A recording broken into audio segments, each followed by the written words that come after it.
नमस्कार। आज हम भारतीय स्वतंत्रता संग्राम के एक बहुत ही दिलचस्प और महत्वपूर्ण दौर पर गहराई से बात करेंगे जी। खास तौर पर 1928 से लेकर 1930 के दशक तक की घटनाएं। बिल्कुल। हमारे पास जो जानकारी है वो सिविल डिसोबीडियंस मूवमेंट यानी सविनय अवज्ञा आंदोलन और राउंड टेबल कॉन्फ्रेंसेस मतलब गोलमेज सम्मेलनों के बारे में है। हाँ, ये दस्तावेज उस दौर की घटनाओं का काफी विस्तृत ब्यौरा देते हैं। तो आज का हमारा मकसद यही है कि इन थोड़े जटिल सी लगने वाली घटनाओं को सुलझाएं, समझें कि कैसे इन कुछ सालों ने भारत के भविष्य की दिशा तय कर दी। बिल्कुल, क्योंकि ये वो वक्त था जब स्वतंत्रता की मांग मतलब सिर्फ सुधार नहीं बल्कि पूरी आजादी, पूर्ण स्वराज की मांग ने जोर पकड़ा। और संघर्ष के नए नए तरीके भी सामने आए। हाँ, और साथ ही बातचीत और टकराव दोनों साथ साथ चले। हम देखेंगे कि कैसे छोटी छोटी बातें बड़े आंदोलनों में बदल गईं। चलिए तो शुरू करते हैं पृष्ठभूमि से। पूर्ण स्वराज की तरफ ये सफर कैसे शुरू हुआ? शायद कलकत्ता कांग्रेस सेशन दिसंबर 1928 से। हाँ, बिल्कुल वहीं से। देखिए, कलकत्ता सेशन में नेहरू रिपोर्ट मंजूर तो कर ली गई थी। अच्छा। लेकिन कांग्रेस के अंदर ही खासकर जो युवा वर्ग था, जवाहरलाल नेहरू, सुभाष चंद्र बोस, एस सत्यमूर्ति जैसे नेता, वो डोमिनियन स्टेटस से बिल्कुल संतुष्ट नहीं थे। मतलब वो इससे ज्यादा चाहते थे। जी, वो पूर्ण स्वराज यानी कंप्लीट इंडिपेंडेंस की मांग कर रहे थे। उनमें काफी जोश था। तो फिर सेशन में क्या तय हुआ? पुराने नेता और युवाओं के बीच कोई समझौता? हाँ, एक तरह का समझौता हुआ। गांधी जी और मोतीलाल नेहरू जैसे वरिष्ठ नेताओं ने बीच का रास्ता निकाला। उन्होंने ब्रिटिश सरकार को 1 साल का अल्टीमेटम दिया। 1 साल का? किस लिए? कि अगर 1 साल के अंदर भारत को डोमिनियन स्टेटस नहीं दिया गया तो कांग्रेस पूर्ण स्वराज को अपना लक्ष्य घोषित कर देगी और उसके लिए सविनय अवज्ञा आंदोलन भी शुरू करेगी। अच्छा, कि ये एक तरह की वार्निंग थी सरकार के लिए। बिल्कुल, 1 साल की मोहलत। तो इस 1 साल में मतलब 1929 में क्या गतिविधियां हुई? कांग्रेस ने क्या तैयारी की? देखिए, 1929 बहुत एक्टिव साल था। गांधी जी ने पूरे देश का दौरा किया, खासकर गांव में जाकर लोगों को संगठित किया, रचनात्मक कार्यों पर जोर दिया। रचनात्मक कार्य मतलब? जैसे खादी का प्रचार, चरखा चलाना, छुआछूत मिटाना, हिंदू मुस्लिम एकता पर बल देना। ये सब आंदोलन के लिए जमीन तैयार कर रहे थे। और वो बहिष्कार वाला कार्यक्रम? हाँ, फॉरेन क्लॉथ बॉयकॉट कमेटी बनाई गई। विदेशी कपड़ों के बहिष्कार का अभियान तेज हुआ। गांधी जी की गिरफ्तारी भी हुई थोड़े समय के लिए और उसके विरोध में देश भर में विदेशी कपड़ों की होली जलाई गई। माहौल बन रहा था। इसी दौरान कुछ और बड़ी घटनाएं भी हुई। जी हाँ, 1929 में ही मेरठ षड्यंत्र केस हुआ, जिसमें कई कम्युनिस्ट और ट्रेड यूनियन नेताओं पर मुकदमा चला। और भगत सिंह? हाँ, भगत सिंह और बटुकेश्वर दत्त ने सेंट्रल असेंबली में बम फेंका। ये सांकेतिक विरोध था बहरी सरकार को सुनाने के लिए। और ब्रिटेन में भी कुछ बदला? जी, ब्रिटेन में चुनाव हुए और लेबर पार्टी की सरकार बनी। इससे कुछ उम्मीदें जगीं कि शायद भारत के प्रति रवैया नरम होगा।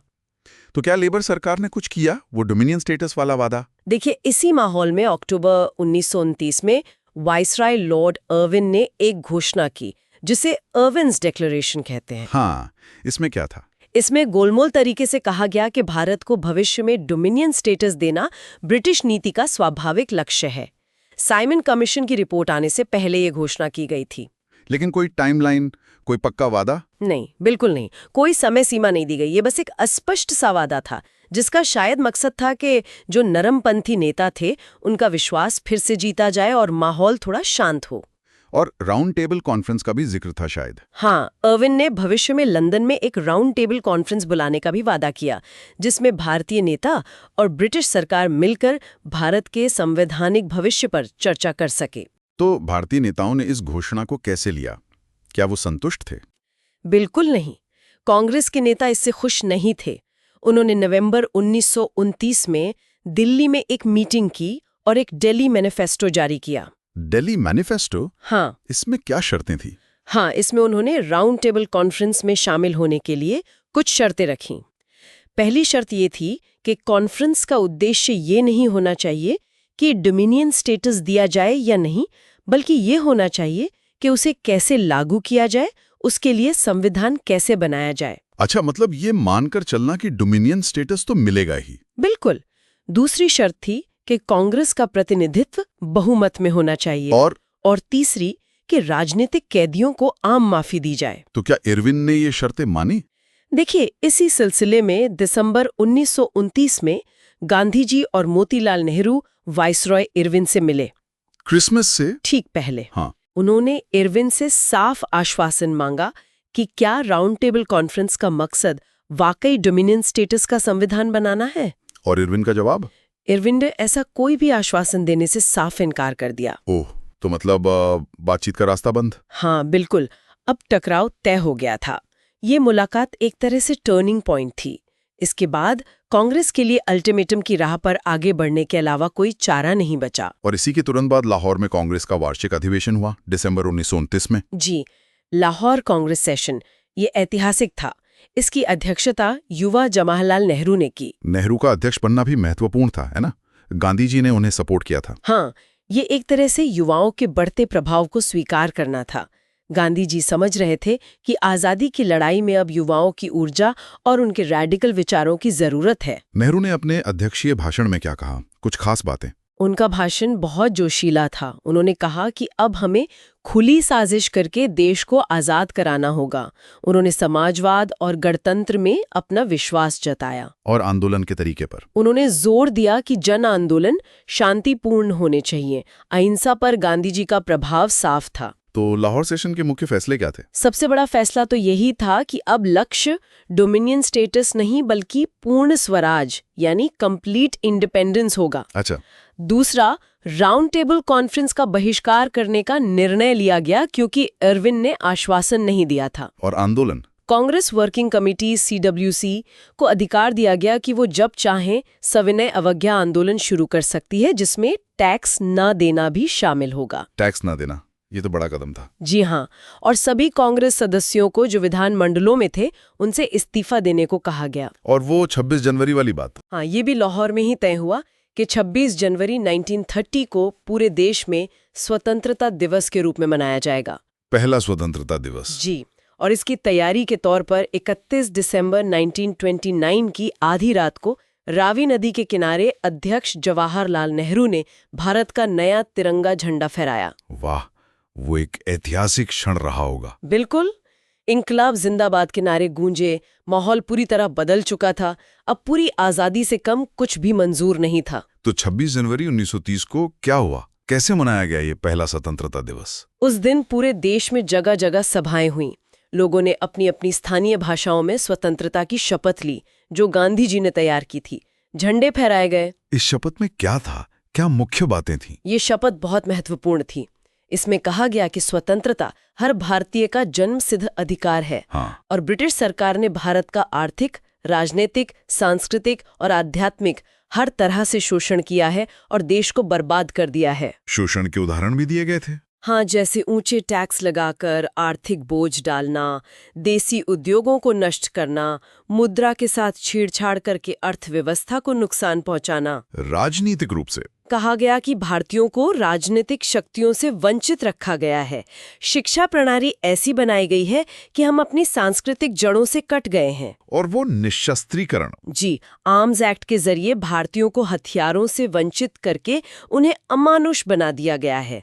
आध्यात्मिक रूप से भी हमें कमजोर किया गया है। तो शपथ का निष्कर्ष क्या था? निष्कर्ष ये था कि ब्रिटिश शासन के अधीन रहना मानवता और ईश्वर दोनों के प्रति अपराध है। इसलिए भारत को ब्रिटिश साम्राज्य से अपना संबंध तोड़कर पूर्ण स्वराज हासिल करना ही होगा। और तरीका बताया गया असहयोग और सविनय अवज्ञा, जिसमें टैक्स न देना भी शामिल है। और लोगों से आह्वान किया गया कि वो पूर्ण स्वराज की स्थापना के लिए कांग्रेस के निर्देशों का पालन करें। तो ये शपथ एक तरह से आंदोलन की भूमिका थी। बिल्कुल, इसने लोगों को मानसिक रूप से तैयार किया कि अब एक बड़ा संघर्ष शुरू होने वाला है। अब आते हैं सविनय अवज्ञा आंदोलन पर। लाहौर कांग्रेस ने CWC को अधिकार दे दिया था। गांधी जी ने इसे कैसे शुरू किया? उनकी क्या रणनीति थी? गांधी जी ने आंदोलन शुरू करने से पहले एक और कोशिश की। उन्होंने 31 जनवरी 1930 को वायसराय इरविन के सामने अपनी 11 मांगे रखी। एक तरह का अल्टीमेटम था ये भी। 11 मांगे? ये क्या थी? क्या ये पूर्ण स्वराज की मांगे थी? नहीं, ये पूर्ण स्वराज की सीधी मांग नहीं थी, बल्कि ये कुछ ऐसी कॉन्क्रीट मांगे थीं जिनसे आम जनता, किसान, व्यापारी, मध्यम वर्ग सभी जुड़े हुए थे। अगर सरकार ये मान लेती तो शायद आंदोलन टल सकता था। अच्छा, क्या थी ये मांगे? कुछ उदाहरण? हाँ, जैसे सेना और सिविल सेवाओं पर होने वाले सरकारी खर्च में 50% कटौती। ओ, ये तो बड़ी मांग थी। जी। फिर पूरी तरह से शराबबंदी लागू करना, सीआईडी विभाग में सुधार करना या उसे खत्म करना, आर्म्स एक्ट में बदलाव ताकि नागरिक अपनी सुरक्षा के लिए हथियार रख सकें। और राजनीतिक कैदियों की रिहाई? हाँ, सभी राजनीतिक कैदियों की रिहाई की मांग थी। एक पोस्टल रिजर्वेशन बिल था, उसे स्वीकृति देने की मांग थी। आर्थिक मांगे भी थी। बिल्कुल। रुपया स्टर्लिंग के विनिमय अनुपात को घटाना, भारतीय कपड़ा उद्योग को संरक्षण देना, तटीय जहाजरानी कोस्टल शिपिंग सिर्फ भारतीयों के लिए आरक्षित करना, और किसानों के लिए भू राजस्व में 50% की कमी करना, और सबसे आखिर में लेकिन शायद सबसे महत्वपूर्ण, नमक कर और नमक बनाने पर सरकारी एकाधिकार को खत्म करना। नमक कर? जी। तो ये 11वीं मांग थी? जी। गांधी जी ने वाइसराय को खत लिखा कि अगर ये मांगे, खासकर नमक कर वाली, नहीं मानी गई तो वो सविनय अवज्ञा शुरू करेंगे। और सरकार का रवैया? सरकार का रवैया पूरी तरह नकारात्मक था। कोई मांग नहीं मानी गई। तो फिर आंदोलन तय हो गया? हाँ, इसके बाद कांग्रेस वर्किंग कमेटी ने गांधी जी को आंदोलन शुरू करने का पूरा अधिकार दे दिया। अब सवाल था कि आंदोलन शुरू कैसे किया जाए, किस मुद्दे पर? और गांधी जी ने चुना नमक। ये थोड़ा अप्रत्याशित नहीं था। इतने बड़े लक्ष्य के लिए नमक जैसी छोटी सी चीज। हाँ, पहली नजर में लग सकता है। कई कांग्रेसी नेता भी हैरान थे, लेकिन गांधी जी की सोच बहुत गहरी थी। उन्होंने खुद लिखा कि नमक क्यों चुना। क्या कारण बताया उन्होंने? पहला, नमक एक ऐसी चीज थी जो हर किसी से जुड़ी थी। गरीब से गरीब, बीमार, लाचार, हर कोई नमक इस्तेमाल करता है। ये किसी खास वर्ग का मुद्दा नहीं था। सही है। दूसरा, उनका मानना था कि हवा और पानी के बाद नमक शायद जीवन के लिए सबसे जरूरी चीज है, और उस पर टैक्स लगाना सबसे अमानवीय है। ये गरीबों पर सबसे बड़ा बोझ था। तीसरा, ये स्वराज के बड़े अमूर्त आदर्श को एक ठोस, सबकी समझ में आने वाली शिकायत से जोड़ने का तरीका था। मतलब एब्स्ट्रैक्ट आइडिया को कॉन्क्रीट रूप देना। बिल्कुल। चौथा, इसमें हिंदू मुसलमान या किसी और तरह के सामाजिक विभाजन का खतरा नहीं था। नमक सबकी जरूरत थी। और पांचवा, जैसे खादी गरीबों को आत्मनिर्भर आय दे सकती थी, वैसे ही नमक कानून तोड़ने से लोगों को, खासकर तटीय इलाकों के लोगों को, कुछ राहत मिल सकती थी। और शहरी लोगों के लिए? हाँ। छठा कारण ये था कि शहरी लोगों को भी ये समझने का मौका मिलता कि आम जनता, गरीब जनता किस तरह की पीड़ा झेल रही है। ये उन्हें जन पीड़ा से जोड़ने का एक अवसर था। तो ये बहुत सोच समझ कर चुना गया प्रतीक था। जी हाँ, साधारण सी दिखने वाली चीज, लेकिन उसमें पूरे आंदोलन को समेटने की ताकत थी। और फिर शुरू हुई ऐतिहासिक दांडी यात्रा, दांडी मार्च, 12 मार्च 1930। हाँ, 12 मार्च 1930 को गांधी जी अपने 78 चुने हुए साथियों के साथ साबरमती आश्रम से निकले। 78 लोग। कहां से थे ये लोग? ये पूरे भारत से थे, अलग अलग प्रांतों, धर्मों, जातियों के लोग। ये विविधता भारत की एकता का प्रतीक थी। और मंजिल थी दांडी, समुद्र तट पर। कितनी दूर था ये? करीब 240 मील, यानी लगभग 385 किलोमीटर। ये यात्रा 24 दिन चली। रास्ते में क्या हुआ? गांधी जी रोजाना 10-12 मील चलते थे। रास्ते में जहां भी रुकते, हजारों लोग उन्हें सुनने आते थे। वो लोगों से स्वराज का मतलब समझाते, अहिंसा का महत्व बताते और आने वाले संघर्ष के लिए तैयार करते। इस यात्रा को मीडिया कवरेज भी मिली होगी? बहुत ज्यादा। सिर्फ भारत में ही नहीं, बल्कि अंतर्राष्ट्रीय मीडिया में भी दांडी यात्रा की खबरें छप रही थीं। पूरी दुनिया की नजरें गांधी जी पर थीं। और फिर 6 अप्रैल 1930 को गांधी जी दांडी पहुंचे? जी, 6 अप्रैल को सुबह गांधी जी ने समुद्र तट पर जाकर अवैध रूप से नमक उठाया और मुट्ठी भर नमक बनाकर ब्रिटिश कानून को तोड़ दिया। वो एक प्रतीकात्मक क्षण था। बिल्कुल। और ये एक संकेत था पूरे देश के लिए कि आंदोलन शुरू हो गया है। गांधी जी ने लोगों को क्या निर्देश दिए थे आंदोलन के लिए? उनके निर्देश बहुत स्पष्ट थे।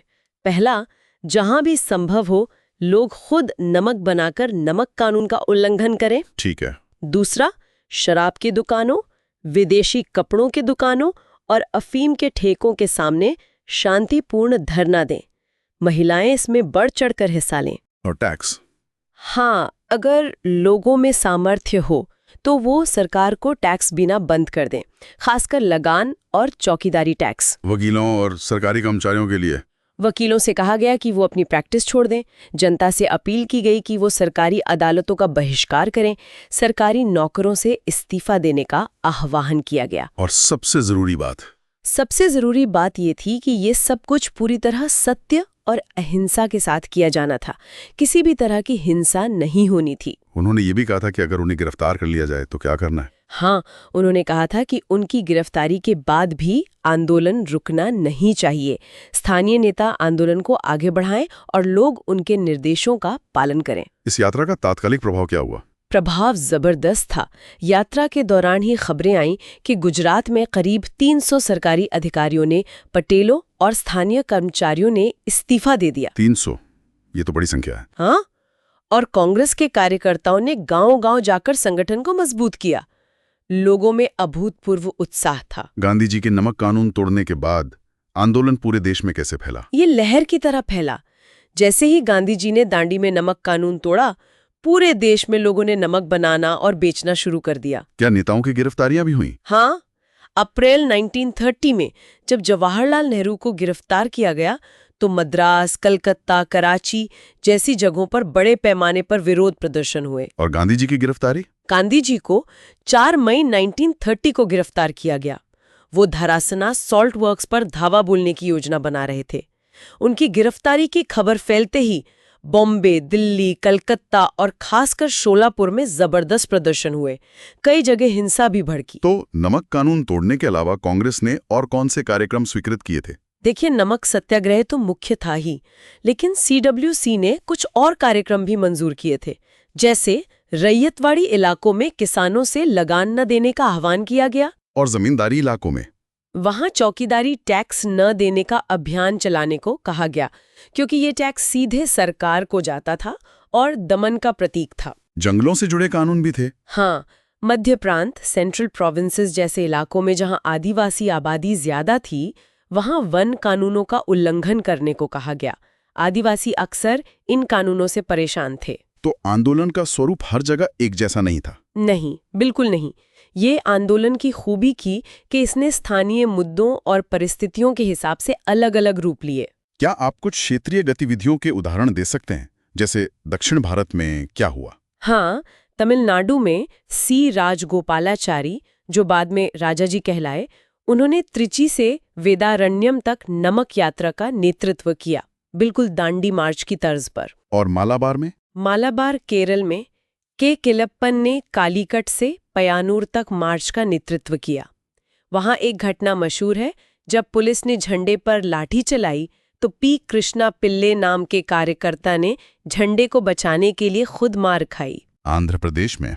आंध्र में भी जिला स्तर पर मार्च निकाले गए और शिविरम स्थापित किए गए, जो सत्याग्रह के केंद्र बने।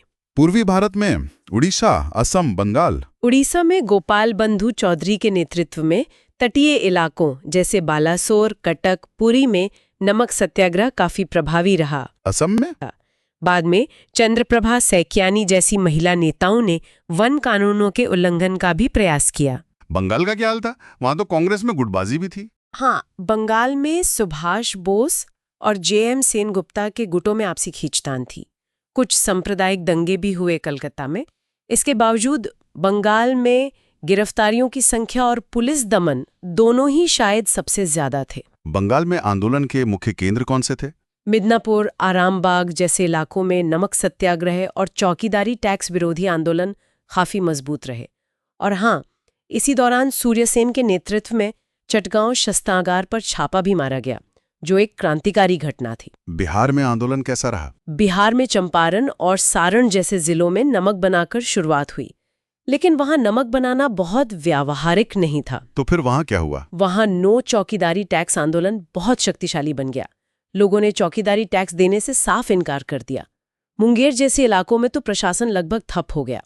छोटा नागपुर के आदिवासी इलाकों में? हाँ, वहां भी बोंगा मांझी और सोमरा मांझी जैसे नेताओं के नेतृत्व में आंदोलन चला, जो अक्सर सामाजिक धार्मिक सुधारों से भी जुड़ा होता था। अब आते हैं उत्तर पश्चिम सीमा प्रांत पर। वहां तो खान अब्दुल गफ्फार खान का जबरदस्त प्रभाव था। बिल्कुल, बादशाह खान या सीमांत गांधी उनके संगठन खुदाई खिदमतगार यानी ईश्वर के सेवक, जिन्हें लाल कुर्ती भी कहा जाता था, ने आंदोलन में बहुत महत्वपूर्ण भूमिका निभाई। ये लोग अहिंसा के प्रति पूरी तरह समर्पित थे। पेशावर में क्या हुआ था? अप्रैल 1930 में जब NWFP में कांग्रेस नेताओं को गिरफ्तार किया गया तो पेशावर में भारी जन प्रदर्शन हुआ।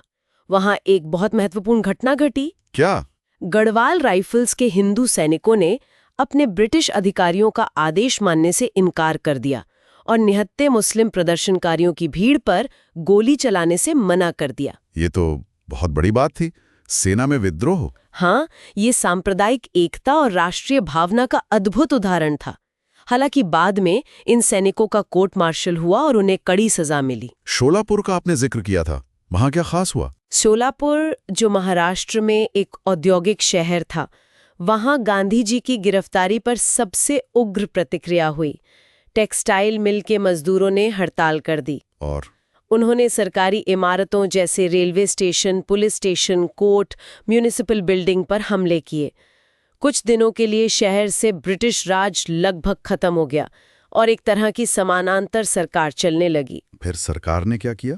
सरकार ने बड़ी सख्ती से इसे कुचला, मार्शल लॉ लगा दिया गया। धरासना सॉल्ट वर्क्स पर छापे की योजना गांधी जी ने बनाई थी, उनकी गिरफ्तारी के बाद क्या हुआ? हाँ, गांधी जी की गिरफ्तारी के बाद भी ये योजना रद्द नहीं हुई। 21 मई 1930 को सरोजनी नायडू, इमाम साहिब, गांधी जी के दक्षिण अफ्रीका के साथी और गांधी जी के बेटे मणिलाल के नेतृत्व में सत्याग्रहियों ने धरासना सॉल्ट वर्क्स की ओर शांतिपूर्ण मार्च किया। वहां क्या हुआ? वहां इंतजार कर रही पुलिस ने उन पर बहुत ही बर्बरता से लाठीचार्ज किया। सत्याग्रही चुपचाप मार खाते रहे, गिरते रहे, लेकिन पीछे नहीं हटे। उनकी जगह दूसरे जत्थे आते रहे। ये तो भयानक था। हाँ, इस घटना में 2 लोग मारे गए और 300 से ज्यादा घायल हुए। एक अमेरिकी पत्रकार थे, वेब मिलर।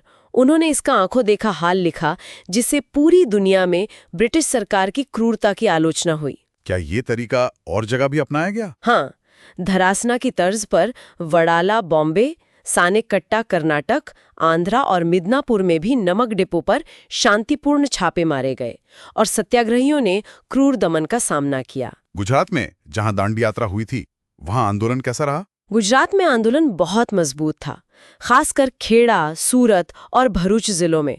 वहां किसानों ने दृढ़ता से कर नहीं आंदोलन चलाया, लगान देने से मना कर दिया। सरकार की प्रतिक्रिया? पुलिस का दमन बहुत ज्यादा था। संपत्ति जब्त की गई, मारपीट हुई। हजारों किसान अपने परिवारों और मवेशियों के साथ पुलिस दमन से बचने के लिए महीनों तक पड़ोस की रियासतों जैसे बड़ौदा में पलायन कर गए। महाराष्ट्र, कर्नाटक और मध्य प्रांत में वन कानूनों का उल्लंघन कैसे हुआ? इन इलाकों में, खासकर जहां आदिवासी आबादी थी, लोगों ने जंगलों में जाकर लकड़ी काटी, अपने मवेशियों को चराया और उन वन कानूनों को तोड़ा जो उनके परंपरागत अधिकारों को छीनते थे। ये उनके लिए जीवन मरण का प्रश्न था। संयुक्त प्रांत यूपी, आज का यूपी, में क्या स्थिति थी? यूपी में नो रेवेन्यू, सरकार को लगान ना देना, और नो रेंट, जमींदार को किराया ना देना, दोनों अभियान चले। अक्टूबर 1930 के आसपास आगरा और रायबरेली जैसे जिलों में ये आंदोलन काफी तेज हो गया। एक और जिक्र आता है मणिपुर और नागालैंड का, वहां क्या हुआ? हाँ, ये बहुत महत्वपूर्ण है। मणिपुर और नागालैंड में एक बहुत ही युवा लड़की रानी गैदिन्युलु ने विद्रोह का झंडा बुलंद किया। वो सिर्फ 13 साल की थी। 13 साल की? उन्होंने क्या किया? उन्होंने अपने लोगों से अंग्रेजों के शासन का विरोध करने और उन्हें कोई टैक्स न देने का आग्रह किया। उनके भाई हैपो जोदेनांग, जो इस आंदोलन के प्रेरक थे, उन्हें 1931 में फांसी दे दी गई थी। रानी गैदिन्युलु का क्या हुआ? उन्हें अक्टूबर 1932 में गिरफ्तार कर लिया गया और आजीवन कारावास की सजा दी गई। वो आज़ादी के बाद ही रिहा हुई। नेहरू ने उन्हें रानी की उपाधि दी थी। आंदोलन को फैलाने और लोगों को जोड़ने के लिए क्या तरीके अपनाए जा रहे थे? कई नए और क्रिएटिव तरीके इस्तेमाल हुए, जैसे प्रभात फेरी। सुबह सुबह लोग टोलियों में निकलकर देशभक्ति के गीत गाते हुए घूमते थे। और बच्चों के लिए? हाँ, बच्चों की वानर सेना और लड़कियों की मंजरी सेना बनाई गई, जो छोटे मोटे काम करते थे, जैसे संदेश पहुंचाना, पोस्टर चिपकाना। गुप्त रूप से भी काम हो रहा था? जी, जब प्रेस पर पाबंदी लगी तो गुप्त रूप से पत्रिकाएं और बुलेटिन छापे और बांटे जाते थे। गांव में जानकारी पहुंचाने के लिए मैजिक लैंटर्न, स्लाइड प्रोजेक्टर जैसा शो का भी इस्तेमाल किया जाता था। तो कुल मिलाकर ये आंदोलन बहुत व्यापक और विविध था। बिल्कुल, इसने समाज के अलग अलग तबकों को अलग अलग तरीके से जोड़ा। इस आंदोलन का असर क्या हुआ? क्या ब्रिटिश सरकार पर कोई आर्थिक या राजनीतिक दबाव पड़ा? हाँ, असर काफी गहरा था। सबसे पहले तो विदेशी सामान, खासकर कपड़ों का आयात काफी घट गया। सिगरेट जैसी चीजों का आयात भी कम हुआ। और सरकार की आमदनी पर? शराब की बिक्री कम होने से और उत्पाद शुल्क एक्साइज ड्यूटी ना मिलने से सरकार की आय घटी। भू राजस्व, लैंड रेवेन्यू की वसूली में भी कमी आई, खासकर जहां नो टैक्स अभियान मजबूत था। राजनीतिक असर? विधानसभा चुनावों का तो लगभग पूरी तरह से बहिष्कार किया गया। बहुत कम वोट पड़े। इससे सरकार की वैधता पर सवाल खड़े हुए। अब बात करते हैं जन भागीदारी की। किन किन वर्गों ने इस आंदोलन में हिस्सा लिया? महिलाओं की भूमिका कैसी रही? महिलाओं की भूमिका अभूतपूर्व थी।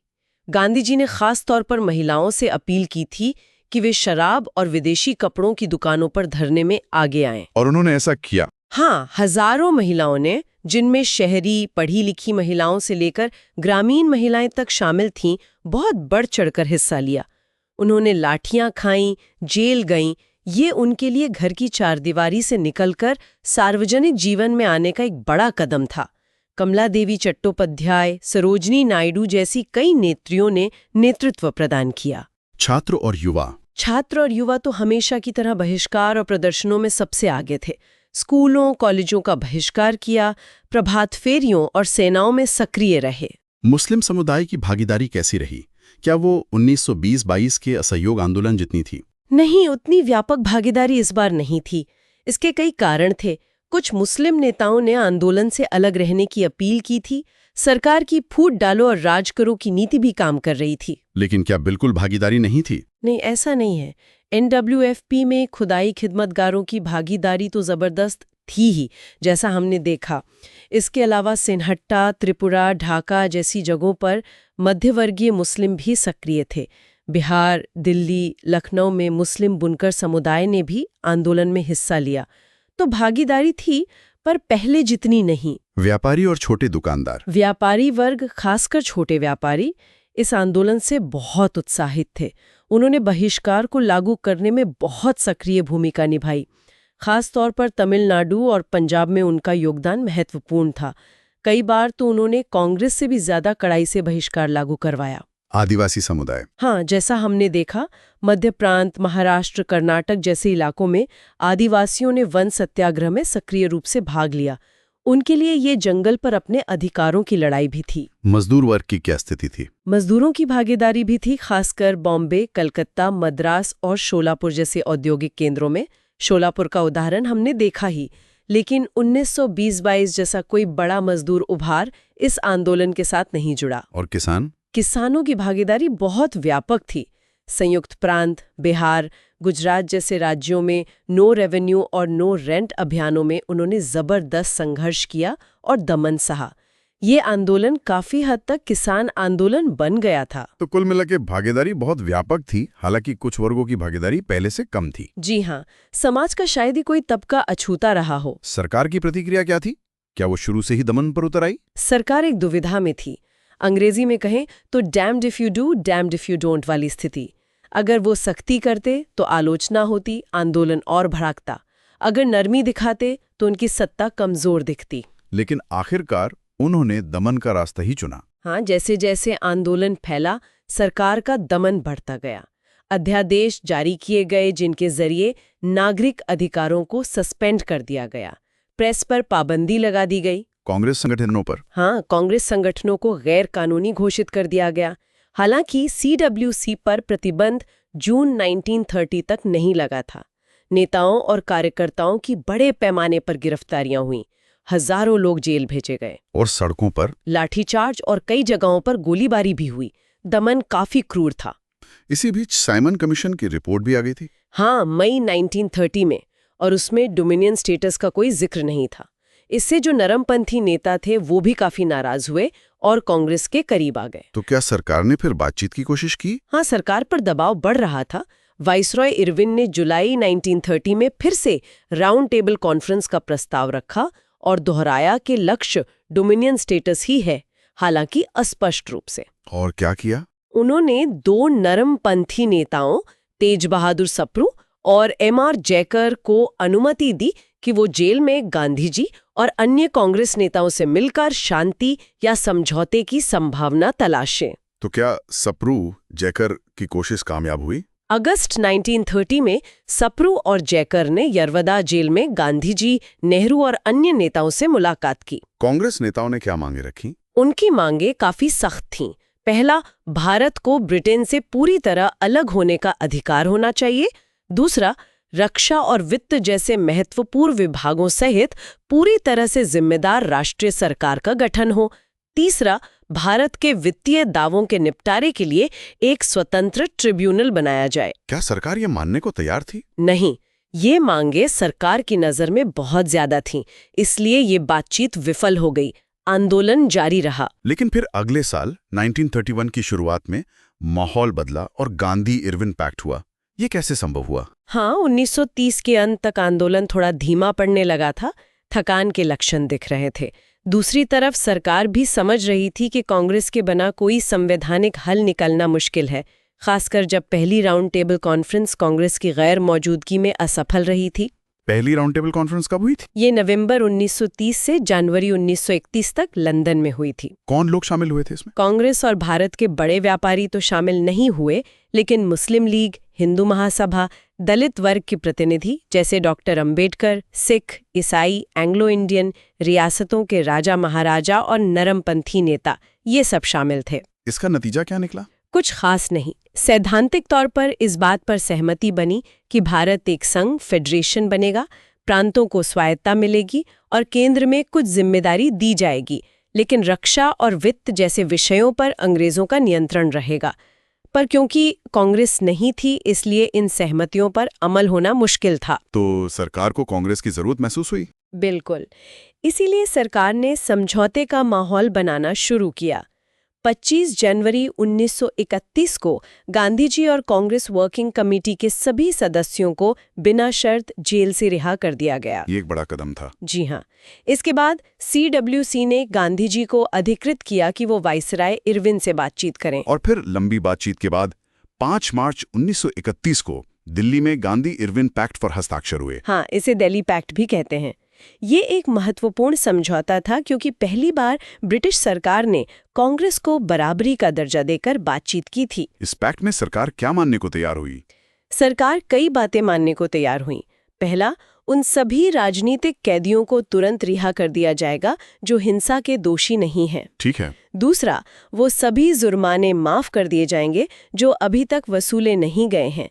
तीसरा, सत्याग्रहियों की जब्त की गई जमीनें वापस कर दी जाएंगी, बशर्ते वो किसी तीसरे पक्ष को न बेची गई हों। सरकारी कर्मचारियों के बारे में? हाँ, जिन सरकारी कर्मचारियों ने इस्तीफा दे दिया था, उनके प्रति नरमी बरती जाएगी। और नमक? तटीय गांव में रहने वाले लोगों को अपने निजी उपभोग के लिए नमक बनाने और इकट्ठा करने का अधिकार दिया गया। धरने के बारे में? शांतिपूर्ण और गैर आक्रामक तरीके से धरना देने का अधिकार भी माना गया और आपातकालीन अध्यादेश वापस ले लिए जाएंगे। ये तो काफी कुछ था जो सरकार ने माना, लेकिन गांधी जी की कौन सी मांगें वायसराय ने नहीं मानी? 2 मुख्य मांगें थीं जो इरविन ने ठुकरा दी। पहली, पुलिस ने आंदोलन के दौरान जो ज्यादतियां की थीं, उनकी सार्वजनिक जांच कराने की मांग। और दूसरी, भगत सिंह, सुखदेव और राजगुरु की मौत की सजा को आजीवन कारावास में बदलने की मांग। इरविन इसके लिए तैयार नहीं हुए। ये एक बड़ा मुद्दा बना बाद में। और बदले में गांधी जी यानी कांग्रेस क्या करने पर सहमत हुए? कांग्रेस की ओर से गांधी जी 2 मुख्य बातों पर सहमत हुए। पहला, सविनय अवज्ञा आंदोलन को स्थगित कर दिया जाएगा। स्थगित? खत्म नहीं? हाँ, स्थगित, सस्पेंड, खत्म, विड्रॉ नहीं। दूसरा, कांग्रेस अगली राउंड टेबल कॉन्फ्रेंस में भाग लेगी। किस आधार पर? इस आधार पर कि कॉन्फ्रेंस में संघवाद, फेडरेशन, प्रांतों और केंद्र में भारतीय उत्तरदायित्व, इंडियन रिस्पॉन्सिबिलिटी और जरूरी आरक्षण और सुरक्षा उपायों जैसे रक्षा, विदेश मामले, अल्पसंख्यक, वित्तीय क्रेडिट पर चर्चा होगी। तो ये था गांधी-इरविन पैक्ट। इस पर मिली-जुली प्रतिक्रिया हुई होगी। हाँ, बिल्कुल। कुछ लोगों ने इसे कांग्रेस की जीत माना कि सरकार को झुकना पड़ा, कांग्रेस को बराबरी का दर्जा मिला। लेकिन कुछ लोग, खासकर युवा वर्ग, इससे काफी निराश थे। क्यों? एक तो भगत सिंह और उनके साथियों को नहीं बचाया जा सका, इससे युवाओं में बहुत रोष था। दूसरे, गुजरात के किसान निराश थे क्योंकि उनकी जमीनें तुरंत वापस मिलने का कोई पक्का वादा नहीं था, सिर्फ उन जमीनों का जो बिकी नहीं थी। उन्हें लगा कि उनके बलिदान का सही मोल नहीं मिला। तो क्या ये समझौता एक तरह से आंदोलन से पीछे हटना था? देखिए, इसे इस तरह देखना शायद ठीक नहीं। जन आंदोलन हमेशा एक तीव्रता पर नहीं चल सकते, वो अल्पकालिक होते हैं। जनता की त्याग और बलिदान करने की एक सीमा होती है। हाँ, ये तो है। सितंबर 1930 के बाद से ही आंदोलन में खासकर व्यापारियों और शहरी मध्य वर्ग में थकावट के संकेत मिलने लगे थे। तो आंदोलन को स्थगित करके बातचीत का रास्ता खोलना एक व्यावहारिक रणनीति हो सकती है।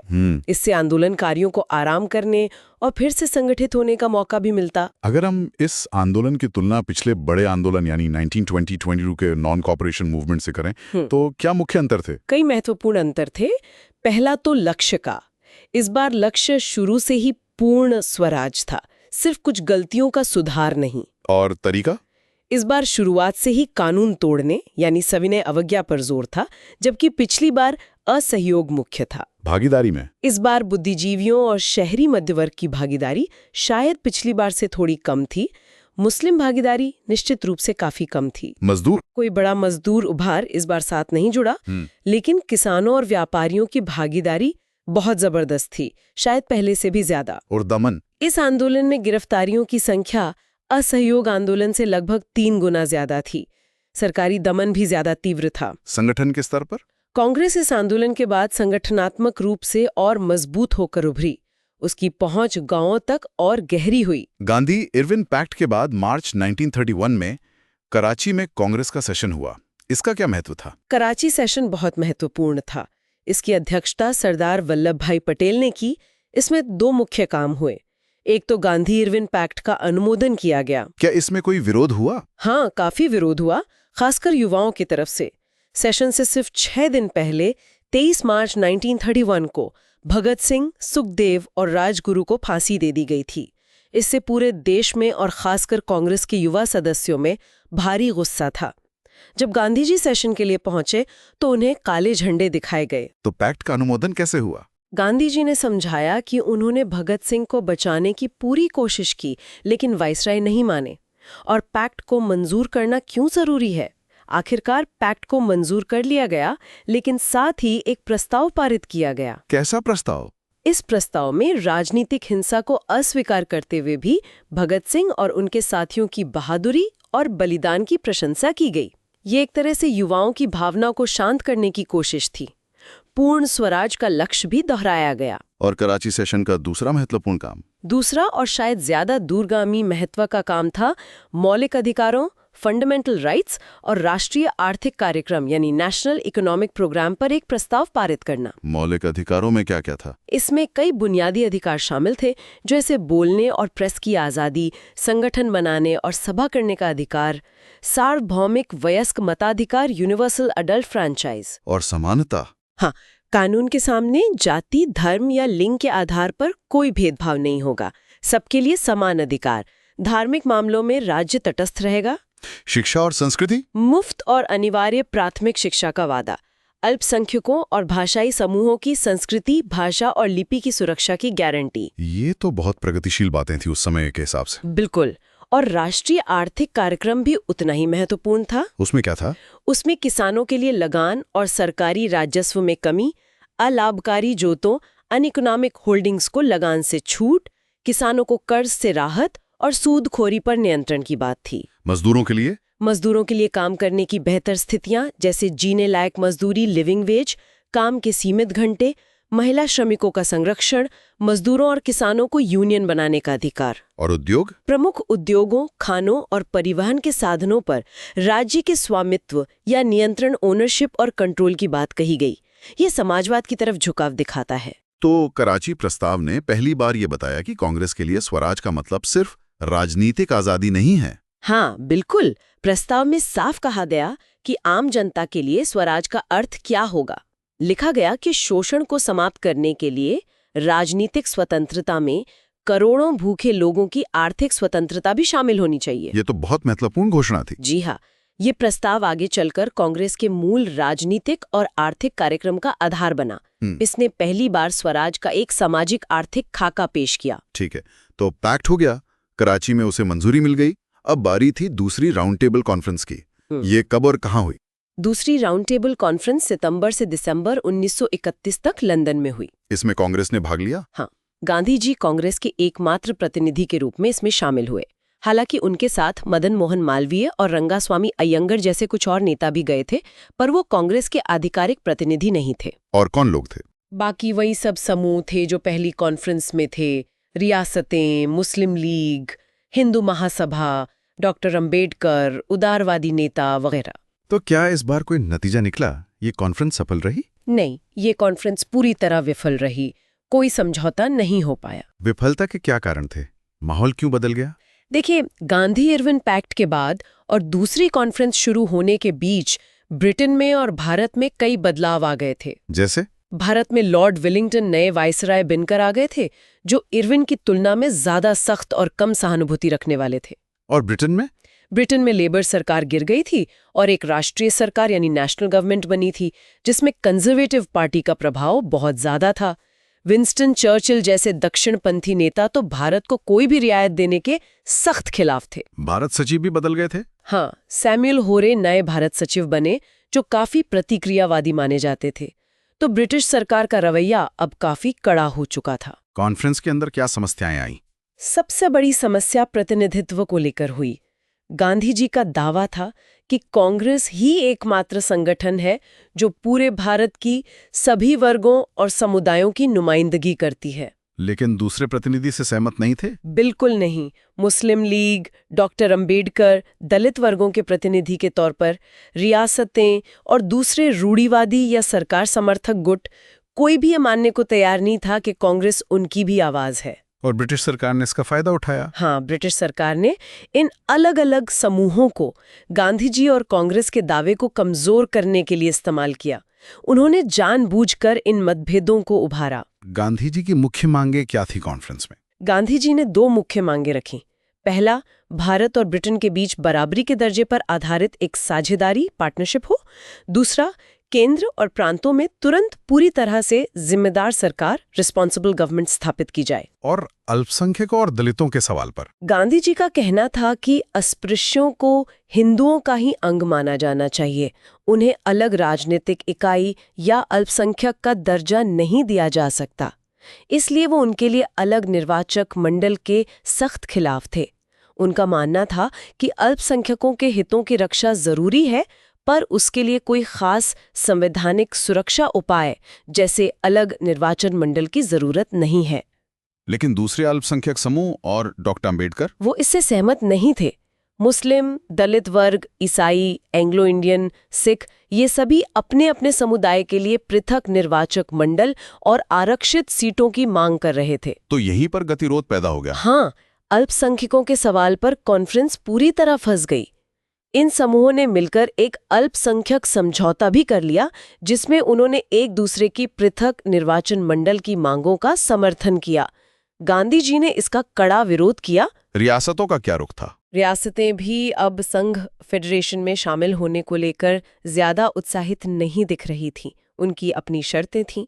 तो कुल मिलाकर कोई सहमति नहीं बन पाई। बिल्कुल नहीं। कॉन्फ्रेंस बिना किसी ठोस नतीजे के समाप्त हो गई। प्रधानमंत्री मैकडॉनल्ड ने क्या घोषणा की? मैकडॉनल्ड ने घोषणा की कि चूंकि भारतीय प्रतिनिधि आपस में सहमत नहीं हो पाए हैं, इसलिए ब्रिटिश सरकार को ही अल्पसंख्यकों के प्रतिनिधित्व पर अपना फैसला देना होगा, जिसे कम्युनल अवार्ड कहा जाएगा। और क्या घोषणाएं हुई? उन्होंने कहा कि 2 नए मुस्लिम बहुमत वाले प्रांत बनाए जाएंगे, NWFP और सिंध। एक भारतीय सलाहकार समिति, इंडियन कंसल्टेटिव कमेटी बनाई जाएगी और वित्त, मताधिकार, फ्रेंचाइज और राज्यों, रियासतों से जुड़े मुद्दों पर विचार के लिए 3 विशेषज्ञ समितियां बनाई जाएंगी। गांधी जी की प्रतिक्रिया? गांधी जी बहुत निराश होकर भारत लौटे। वो 28 दिसंबर 1931 को बॉम्बे पहुंचे और कहा कि मैं खाली हाथ लौटा हूं। इसके बाद क्या हुआ? क्या आंदोलन फिर से शुरू हुआ? हाँ, दूसरी राउंड टेबल कॉन्फ्रेंस की विफलता के बाद कांग्रेस वर्किंग कमेटी ने 29 दिसंबर 1931 को सविनय अवज्ञा आंदोलन फिर से शुरू करने का निर्णय लिया। लेकिन क्या गांधी इरविन पैक्ट के दौरान यानी मार्च से दिसंबर 1931 के बीच सब कुछ शांत था? नहीं, ऐसा नहीं था। समझौते के बावजूद कई जगहों पर तनाव बना हुआ था। यूपी में लगान में कमी को लेकर किसानों का आंदोलन चल रहा था और सरकार का दमन भी। एनडब्ल्यूएफपी में खुदाई खिदमतगारों पर सख्ती जारी थी। बंगाल में तो सरकार ने दमनकारी अध्यादेश लागू कर रखे थे और बिना मुकदमा चलाए लोगों को हिरासत में रखा जा रहा था। हिजली जेल गोलीकांड। हाँ, सितंबर 1931 में बंगाल की हिजली जेल में 2 निहत्थे बंदियों को गोली मार दी गई थी, जिससे काफी रोष फैला था। तो माहौल पहले से ही खराब हो रहा था। तो जब आंदोलन दोबारा शुरू हुआ तो सरकार का रवैया कैसा था? क्या वो पैक्ट वाली नरमी थी? बिल्कुल नहीं। सरकार का रवैया पूरी तरह बदल चुका था। ब्रिटिश अधिकारी वैसे भी दिल्ली पैक्ट से खुश नहीं थे। उन्हें लगता था कि इससे कांग्रेस की प्रतिष्ठा बढ़ी है और सरकार की घटी है। तो नई नीति क्या थी? नए वायसराय विलिंगडन की नीति साफ थी। गांधी जी को जन आंदोलन का माहौल बनाने का कोई मौका नहीं देना।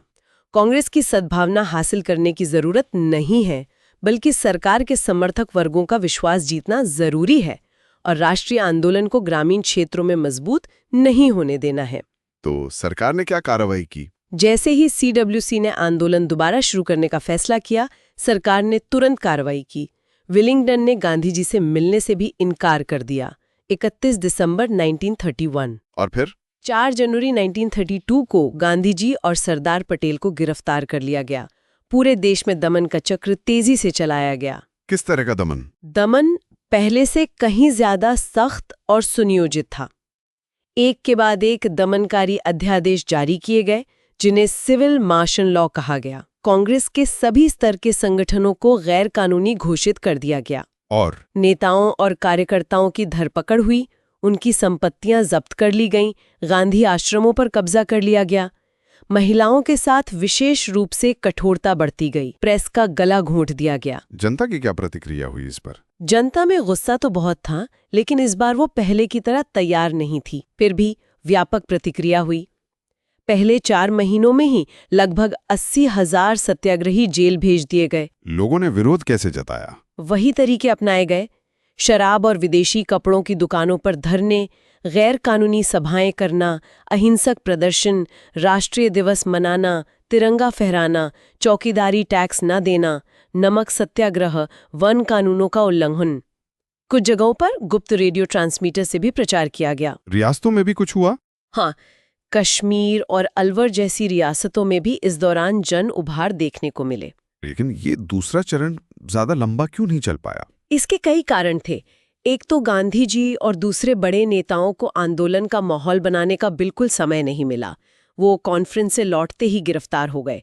जनता भी पूरी तरह तैयार नहीं थी और सरकार का दमन इस बार बहुत ज्यादा तीव्र और संगठित था। तो आंदोलन कब वापस लिया गया?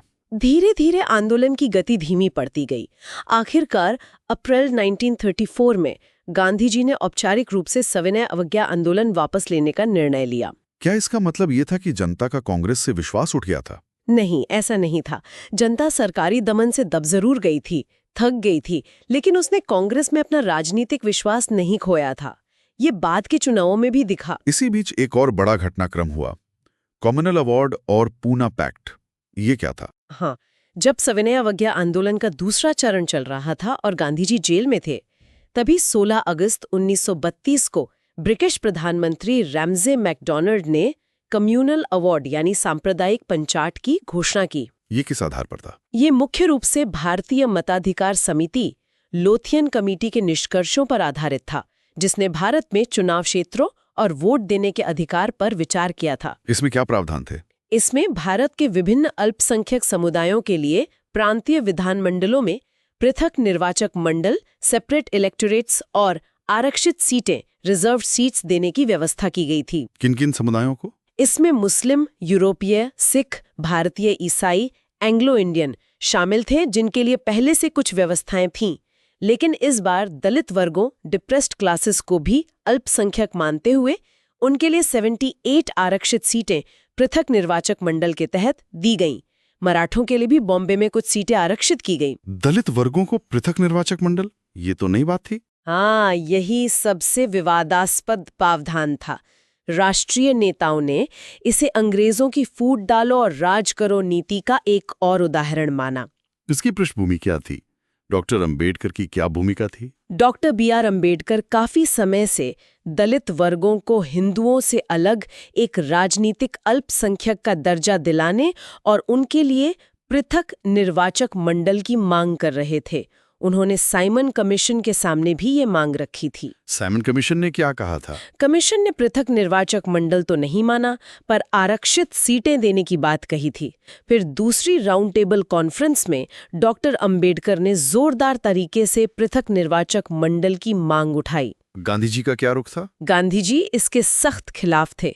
उनका मानना था कि दलित हिंदू समाज का ही अंग है, कोई अलग अल्पसंख्यक समुदाय नहीं। उन्हें डर था कि पृथक निर्वाचक मंडल उन्हें हमेशा के लिए हिंदुओं से काट देगा और अस्पृश्यता निवारण का काम मुश्किल हो जाएगा। तो मैकडॉनल्ड ने यह फैसला क्यों लिया? क्योंकि दूसरी कॉन्फ्रेंस में भारतीय प्रतिनिधि अल्पसंख्यकों के प्रतिनिधित्व के सवाल पर किसी समझौते पर नहीं पहुंच पाए थे। गांधी जी ने कोशिश की थी कि मुस्लिम नेता दलितों के पृथक निर्वाचक मंडल का विरोध करे, जिसके बदले में वो उनकी मांगे मानने को तैयार थे, लेकिन बात बनी नहीं। अंत में मैकडॉनल्ड ने मध्यस्थता करते हुए ये अवार्ड घोषित कर दिया। अवार्ड के मुख्य प्रावधान क्या थे, खासकर दलितों के लिए? दलितों को अल्पसंख्यक का दर्जा दिया गया। उनके लिए 78 सीटें आरक्षित की गईं, जिनका चुनाव पृथक निर्वाचक मंडल से होना था। ये व्यवस्था 20 साल के लिए थी।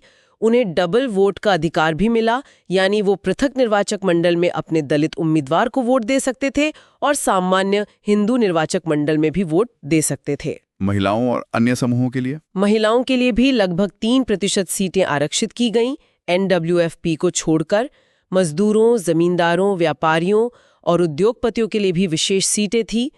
मुस्लिम अल्पसंख्यकों को कुछ प्रांतों में उनकी आबादी के अनुपात से ज्यादा सीटें वेटेज दी गईं। कांग्रेस के इस पर क्या रुख था? कांग्रेस सैद्धांतिक रूप से पृथक निर्वाचक मंडल के खिलाफ थी, लेकिन उसने कहा कि वो अल्पसंख्यकों की सहमति के बिना इस अवार्ड में कोई बदलाव नहीं चाहेगी। हाँ, दलितों को हिंदुओं से अलग करने का राष्ट्रवादियों ने तीव्र विरोध किया। गांधी जी की प्रतिक्रिया क्या थी? वो तो उस समय जेल में थे। गांधी जी ने इसे भारतीय एकता और राष्ट्रवाद पर सीधा हमला माना।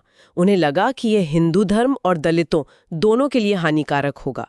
इससे अस्पृश्यता मिटाने का उनका मिशन कमजोर पड़ जाएगा। तो उन्होंने क्या किया? उन्होंने घोषणा की कि अगर दलितों के लिए पृथक निर्वाचक मंडल की व्यवस्था वापस नहीं ली गई, तो वो पुणे की यरवदा जेल में ही 20 सितंबर 1932 से आमरण अनशन, फास्ट अनटू डेथ शुरू कर देंगे। आमरण अनशन, ये तो बहुत बड़ा कदम था। हाँ। उन्होंने साफ किया कि उन्हें दलितों के लिए ज्यादा आरक्षित सीटों पर कोई आपत्ति नहीं है, लेकिन उनका चुनाव संयुक्त निर्वाचक मंडल, जॉइंट इलेक्टोरेट से ही होना चाहिए, भले ही उसके लिए वोटिंग का अधिकार सबको यूनिवर्सल फ्रेंचाइज दे दिया जाए। इसका क्या नतीजा हुआ? गांधी जी के अनशन से पूरे देश में चिंता की लहर दौड़ गई। मदन मोहन मालवीय, सी राजगोपालाचारी, तेज बहादुर सप्रू जैसे नेताओं ने डॉक्टर अंबेडकर और अन्य दलित नेताओं पर दबाव डाला कि वो गांधी जी की जान बचाने के लिए समझौता करें। डॉक्टर अंबेडकर पे बहुत दबाव होगा? हाँ, उन पर भारी दबाव था। कई दिनों की गहन बातचीत के बाद आखिरकार 24 सितंबर 1932 को पुणे में डॉक्टर अंबेडकर दलितों की ओर से और मदन मोहन मालवीय सवर्ण हिंदुओं की ओर से के बीच एक समझौता हुआ, जिसे पूना पैक्ट कहते हैं। गांधी जी ने भी इस पर जेल से अपनी सहमति दी। इस पूना पैक्ट में क्या तय हुआ? इसमें दलित वर्गों के लिए पृथक निर्वाचक मंडल का विचार छोड़ दिया गया। तो फिर क्या मिला? बदले में उनके लिए आरक्षित सीटों की संख्या कम्युनल अवार्ड में दी गई 71 प्रांतीय विधानमंडलों में से बढ़ाकर 147 कर दी गई। केंद्रीय विधानमंडल में भी कुल सामान्य सीटों का 18% उनके लिए आरक्षित किया गया। और चुनाव संयुक्त निर्वाचक मंडल के जरिए ही होना था, लेकिन एक विशेष प्रक्रिया के साथ। हर आरक्षित सीट के लिए पहले सिर्फ दलित वोटर मिलकर 4 उम्मीदवारों का एक पैनल चुनेंगे।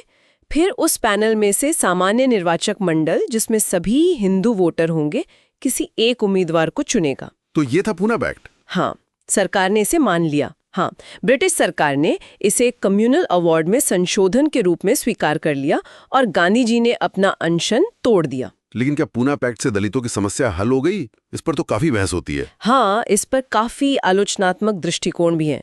आलोचकों का कहना है कि पूना पैक्ट दलितों की मुक्ति का लक्ष्य हासिल करने में नाकाम रहा। क्यों? उनका तर्क है कि संयुक्त निर्वाचक मंडल की व्यवस्था में खासकर फाइनल चुनाव में सवर्ण हिंदुओं के वोटों का महत्व बढ़ गया।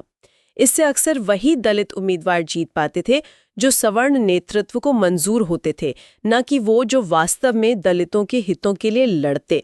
तो सच्चे प्रतिनिधि नहीं चुने जा सके। ऐसा आरोप लगाया जाता है कि इससे दलित नेतृत्व का स्वतंत्र विकास बाधित हुआ। वो महज राजनीतिक उपकरण बनकर रह गए और समाज में यथास्थिति बनी रही। उन्हें हिंदू सामाजिक व्यवस्था का हिस्सा बने रहने पर मजबूर किया गया और उनकी एक अलग स्वतंत्र पहचान को उभरने नहीं दिया गया। डॉक्टर अंबेडकर का क्या विचार था बाद में? डॉक्टर अंबेडकर खुद बाद के सालों में पूर्णा पैक्ट के कटु आलोचक बन गए। उनका अखिल भारतीय अनुसूचित जाति संघ, all India scheduled cast federation लगातार पृथक निर्वाचक मंडल की बहाली की मांग करता रहा। अंबेडकर ने 1947 तक पूर्णा पैक्ट की निंदा जारी रखी। उनका मानना था कि इसने दलितों के राजनीतिक अधिकारों का गला घोंट दिया। ये तो बहुत जटिल मुद्दा है। बिल्कुल। पूर्णा पैक्ट आज भी बहस का विषय है कि क्या ये एक न्यायपूर्ण समझौता था या दलित हितों के साथ एक समझौता, कॉम्प्रोमाइज था। कम्युनल अवार्ड और पूना पैक्ट के बाद गांधी जी ने अस्पृश्यता के खिलाफ एक बड़ा अभियान छेड़ा, जिसे हरिजन अभियान कहते हैं।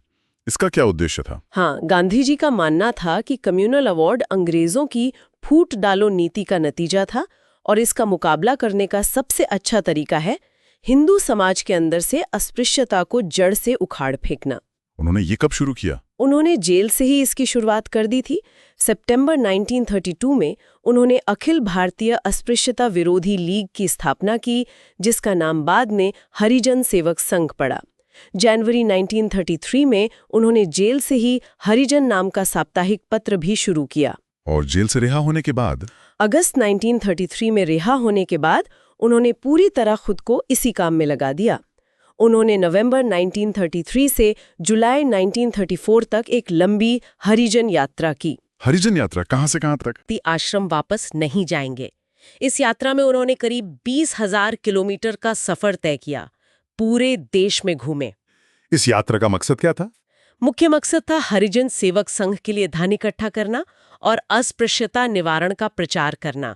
वो कार्यकर्ताओं से आग्रह करते थे कि वे गांवों में जाएं और हरिजनों के उत्थान के लिए काम करें, सामाजिक, आर्थिक, राजनीतिक, सांस्कृतिक हर स्तर पर।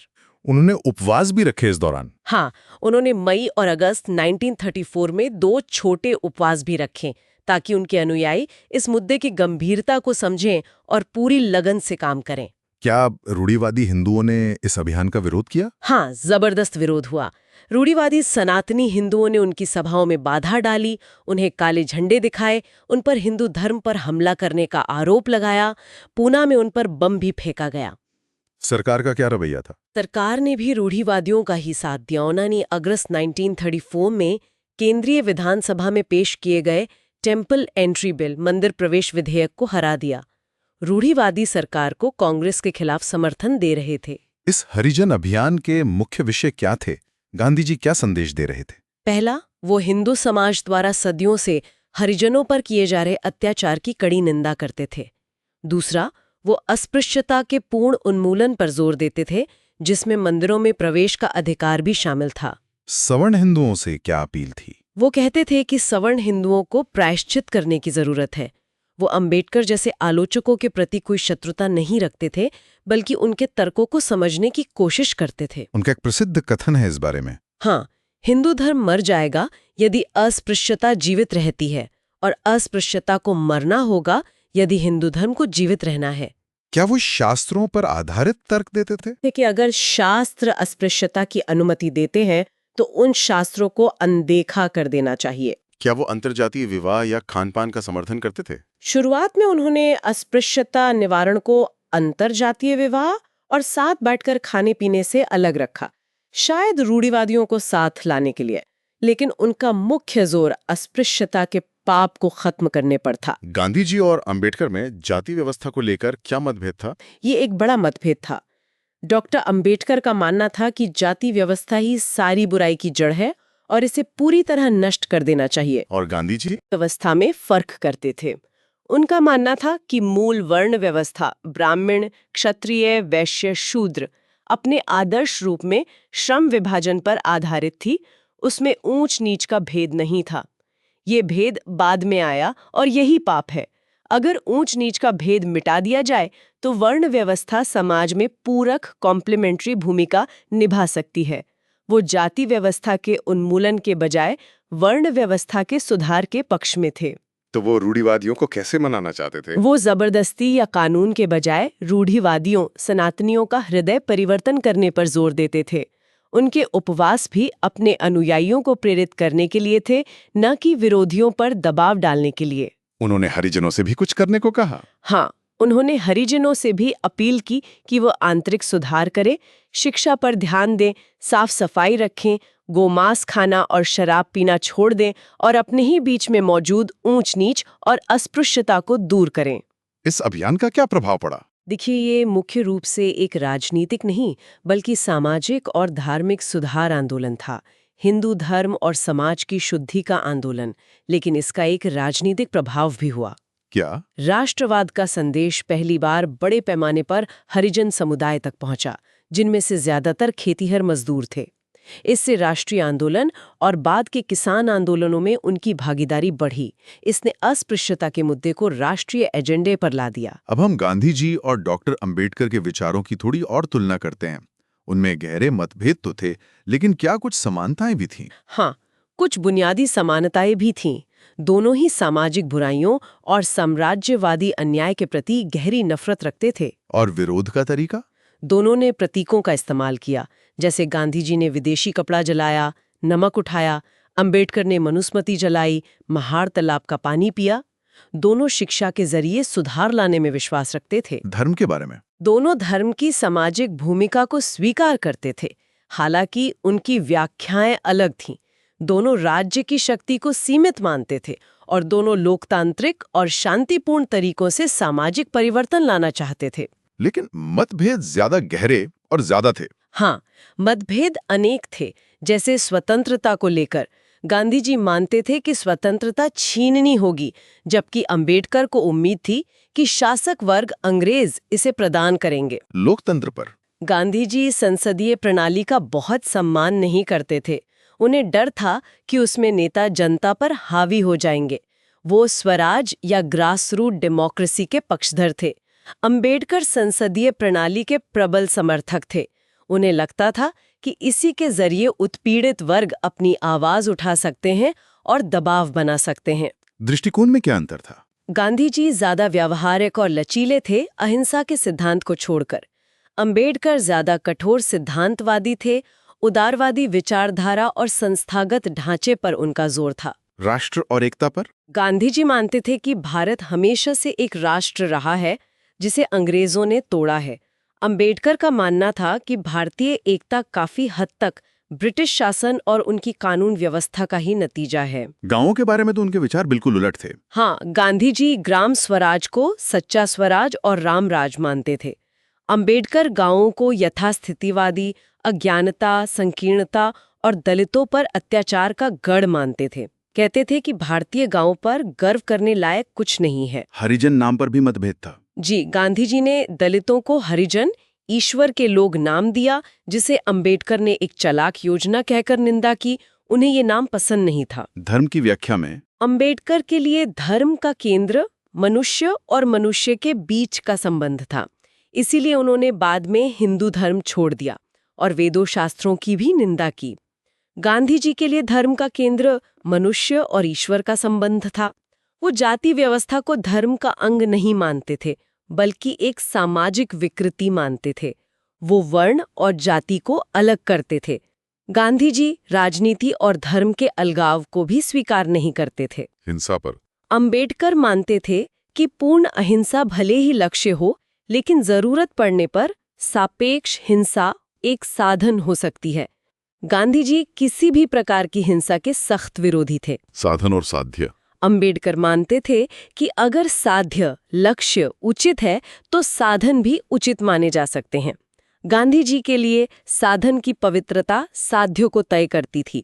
बुरे साधनों से अच्छा लक्ष्य हासिल नहीं हो सकता। मशीनीकरण पर? गांधी जी मशीनों के अमानवीय प्रभाव और उनसे पैदा होने वाली शोषणकारी व्यवस्था के आलोचक थे। अंबेडकर मशीनों को लाभप्रद मानते थे। उनका मानना था कि समस्या मशीनों में नहीं, बल्कि समाज के गलत संगठन, निजी संपत्ति में है। उन्होंने मशीनरी और अधिक मशीनरी का नारा दिया। कानून के प्रति रवैया। अंबेडकर कानून का पालन करने और संवैधानिकता पर बहुत जोर देते थे। गांधी जी अन्यायपूर्ण कानूनों को तोड़ने, असहयोग सत्याग्रह को न्याय के लिए जरूरी मानते थे। अस्पृश्यों की समस्या को कैसे देखते थे? गांधी जी इसे हिंदू समाज का एक आंतरिक नैतिक कलंक मानते थे और समकालीन समस्या पर ध्यान देते थे।